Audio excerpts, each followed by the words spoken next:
പശ്ചിമഘട്ട പാരിസ്ഥിതിക സംവേദക മേഖല വിജ്ഞാപനത്തിൽ ജനവാസ മേഖലകളെയും കൃഷിഭൂമിയും പൂർണ്ണമായും ഒഴിവാക്കണമെന്ന് കേരള കത്തോലിക്ക മെത്രാൻ സമിതി.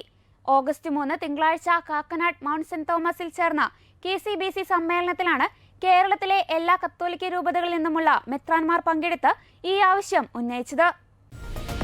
കേന്ദ്ര വനം പരിസ്ഥിതി മന്ത്രാലയം ജൂലൈ 27 പുറപ്പെടുവിച്ച 7ാമത് കരട് വിജ്ഞാപനത്തിൽ കേരളത്തിലെ 123 റവന്യൂ വില്ലേജുകളിലായി 9993.7 ചതുരശ്ര കിലോമീറ്റർ പ്രദേശം ഉൾപ്പെട്ടിട്ടുണ്ട്. നിയമപരമായി നിലനിൽക്കുന്ന രീതിയിൽ റവന്യൂ വില്ലേജുകളും അതിർത്തികളും തരംതിരിച്ച് ഫീൽഡ് സർവേ നടത്തുന്നതിലുണ്ടായ വർഷങ്ങളായുള്ള അലംഭാവവും വീഴ്ചയുമാണ് ഈ പ്രതിസന്ധിയെ ഇത്രത്തോളം വഷളാക്കിയത്.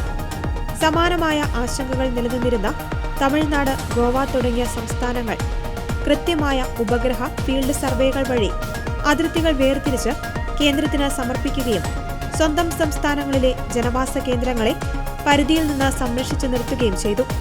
എന്നാൽ കേരളത്തിൽ ഇപ്പോഴും ജനങ്ങളുടെ ആശങ്ക പരിഹരിച്ച് വ്യക്തമായി അതിർത്തി നിർണ്ണയിക്കുവാൻ സാധിച്ചിട്ടില്ല എന്നത് ഏറെ ഖേദകരമാണ്. അതിനാൽ ജനവാസ മേഖലകളും കൃഷിഭൂമിയും പൂർണ്ണമായി ഒഴിവാക്കി റവന്യൂ വില്ലേജുകളെ കൃത്യമായി തരംതിരിച്ച് കേന്ദ്ര സർക്കാരിൽ സമ്മർദ്ദം ചെലുത്തുവാൻ സംസ്ഥാന സർക്കാർ സത്വരമായി ഇടപെടണം.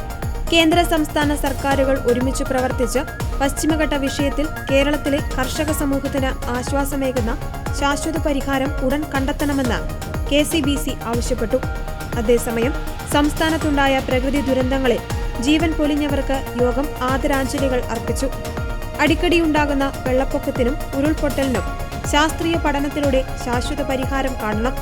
പുഴകളുടെയും ഡാമുകളുടെയും ആഴം കൂട്ടുന്നതുൾപ്പെടെയുള്ള പ്രതിരോധ മാർഗങ്ങൾ സ്വീകരിക്കണമെന്ന് അഭ്യർത്ഥിച്ച KCBC സർക്കാരിന്റെ ദുരിതാശ്വാസ പ്രവർത്തനങ്ങൾക്ക് സഭയുടെ പൂർണ്ണ പിന്തുണ അറിയിച്ചു.